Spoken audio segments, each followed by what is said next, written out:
प्यारे दोस्तों, कैसे हैं आप सब लोग। आशा करता हूँ सभी बहुत अच्छे होंगे। और मैं आपका दोस्त चेतन शर्मा एक बार फिर आप लोगों के साथ जुड़ा हूँ अपने इस यूट्यूब चैनल के तहत, जिसका नाम है मैथ्सवर्स। तो मैथ के इस यूनिवर्स में आप सब लोगों का स्वागत है। और आइए आज फिर से एक बहुत इंटरेस्टिंग मैथ्स प्रॉब्लम को डिस्कस करते हैं। आज की प्रॉब्लम मैंने क्लास 8 के बुक से लिया है, जिसका नाम है कॉन्साइंस ऑफ मैथमेटिक्स। तो चलिए आइए इस किताब के इस सवाल की तरफ ध्यान देते हैं। चैप्टर का नाम है सेट। तो सेट का एक क्वेश्चन है, यहाँ पर हमें एक्सप्रेस करना है इस फॉलोइंग सेट को इन सेट बिल्डर फॉर्म।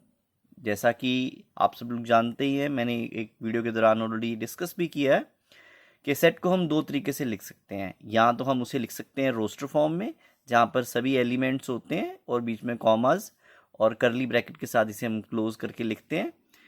या एक दूसरा तरीका होता है, उसे हम सेट बिल्डर फॉर्म कहते हैं। सेट बिल्डर फॉर्म क्या तरीका है, जिसमें एक्चुअली में ये जो एलिमेंट इस सेट के अंदर आ गए ना, इसे हमें किसी फॉर्मूला के तहत हम बता सकते हैं, किसी फॉर्मूला से हम बता सकते हैं कि ये एक्चुअली में सेट का क्या बिल्डअप है, इस सेट को कैसे बनाया गया, इसमें मैंने क्या क्या फॉर्मूलाज जो है वो यूज़ किए, मैंने कैसे इस सेट को लिखा।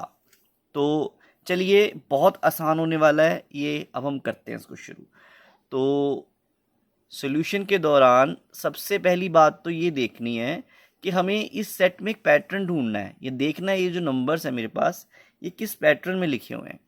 अगर आप इन नंबर्स को बहुत ध्यान से देखेंगे तो आप समझ पाएंगे कि जो न्यूमिनेटर का नंबर है, न्यूमिनेटर में जो नंबर है उसका डिनोमिनेटर के साथ एक बड़ा कनेक्शन है कि जैसे ही मैं न्यूमिनेटर में 1 जोड़ता हूँ, नीचे वाला डिनोमिनेटर आ जा रहा है मेरे पास। देखिए इसमें मैंने ऐसे किया। अगर मैं इधर देखता हूँ तो यहाँ भी ऐसा ही है। 8 ऊपर न्यूमिनेटर है, तो न्यूमिनेटर में जैसे ही मैंने एक ऐड किया तो नीचे वाला डिनोमिनेटर का वैल्यू आ गया। सेम यहाँ भी ऐसे ही है। ऊपर अगर 9 है तो 9 में जैसे आप 1 जोड़ते हो, नीचे डिनोमिनेटर की वैल्यू आ जाती है। ऊपर 10 है, 10 में जैसे आप एक नंबर जोड़ते हो, 1 जोड़ते हो, तो नीचे वाला नंबर आ जा रहा है। बिल्कुल सेम ऐसे यहाँ 11 है, 11 में मैंने जैसे 1 जोड़ा तो नीचे का नंबर यानी 12 मेरे पास आ गया। तो ये वैल्यूज़ मेरे पास यहाँ पर बड़े, देखो मैंने पैटर्न को ब्रेक किया। मैंने एक्चुअल में जो मेरे को सेट में वैल्यूज़ दे रखी थी उनको मैंने थोड़ा सा ब्रेक डाउन किया और कनेक्शन जोड़ने की कोशिश की ऊपर और नीचे के एलिमेंट्स में। तो लगभग मेरे पास एक बड़ा अच्छा रिलेशन आ गया। अब अगर मैं इसको थोड़ा सा सिंप्लीफाइड फॉर्म में लिखने की बात करूं तो मैं ऐसे कह सकता हूं ना कि देखो, ऊपर अगर एक नंबर n है मेरे पास, सपोज एक नंबर n ऊपर है, तो उसी में अगर मैं 1 जोड़ता हूं तो नीचे का नंबर आ जाता है। तो ये पैटर्न एक्चुअली में इस सेट के बीच में बिल्कुल हम फॉलो कर रहे हैं। तो इससे मेरे को आइडिया मिल गया कि इस क्वेश्चन का, इस जो सेट का क्या फॉर्मूला रहेगा। और फॉर्मूला ही एक्चुअली में सेट बिल्डर फॉर्म कहलाता है। सेट बिल्डर फॉर्म का मतलब ये है कि सेट को बिल्ड करने के लिए क्या तरीका यूज़ किया जा रहा है, तो वो ये तरीका है। तो चलिए इसको हम लिख लेते हैं। इसको हम सेट बिल्डर फॉर्म में कैसे लिख सकते हैं, बहुत इंटरेस्टिंग है। देखिए इसमें हमारे पास एक्स टाइप के एलिमेंट है, हम इसे एक्स से लिख सकते हैं। इसमें एक्स टाइप के एलिमेंट है।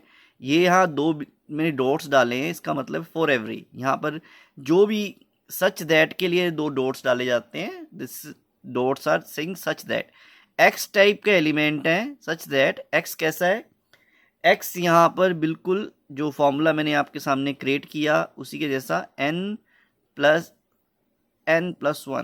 n/n+1 टाइप का यहाँ पर मेरे पास x है। अब n क्या है जी, यहाँ पर n एक नेचुरल नंबर है। मुझे प्रॉपरली डिफाइन करना है, प्रॉपरली बताना है, फॉर्मूले को पूरे तरीके से क्लियर करना है। तो मेरे पास यहाँ पर जो ये एलिमेंट्स हैं, जो n की वैल्यूज़ हैं, वो क्या है, नेचुरल नंबर है। और साथ ही साथ अब मुझे ये भी बताना है ना, n की वैल्यू शुरू कहाँ से हो रही है, तो n की वैल्यू तो 7 से शुरू हो रही है। और एंड कहाँ पर हो रही है, एंड यहाँ पर 12 पे नहीं हो रही है। ये मिस्टेक मत करना कि 7 से शुरू होकर 12 पे, बिल्कुल नहीं। एन हमारा न्यूमिनेटर में चल रहा है, तो न्यूमिनेटर में देखो पहला नंबर 7 है और आखिरी नंबर क्या है, 11 है। तो यहाँ अब हम डिफाइन कर सकते हैं, क्लियरली डिफाइन कर सकते हैं। यहाँ हम लिखेंगे कि एन की वैल्यू जो है वो 7 या 7 से बड़ी है, 7 या 7 से बड़ी है। बट किस कहाँ तक जा रही है वो, 11 तक, मैक्सिमम 11 तक जा रही है, ठीक है। और 11 या 11 से छोटी है। तो उसके बीच में जितने भी नेचुरल नंबर हैं, जैसे 7 है, फिर 8 है, 9, 10, 11, ये सभी इसमें इंक्लूड हो गए हैं। तो ये रहा आपका set builder form. I hope it is very very easy. Set builder form mean to say a method, a formula. Set builder form को एक और भी नाम से बुलाया जाता है, इसको याद रखना है। इसे एक और नाम से भी हम बुलाते हैं, इसे हम रूल मेथड भी बोलते हैं। सेट बिल्डर फॉर्म का एक और बहुत अच्छा नाम है, it is called rule method. तो रूल मेथड एक्चुअली में क्या होता है, वो हमें एक रूल देता है जो इस सेट को बनाने में हमारी हेल्प करता है, इसलिए हम उसे सेट बिल्डर फॉर्म भी बोलते हैं।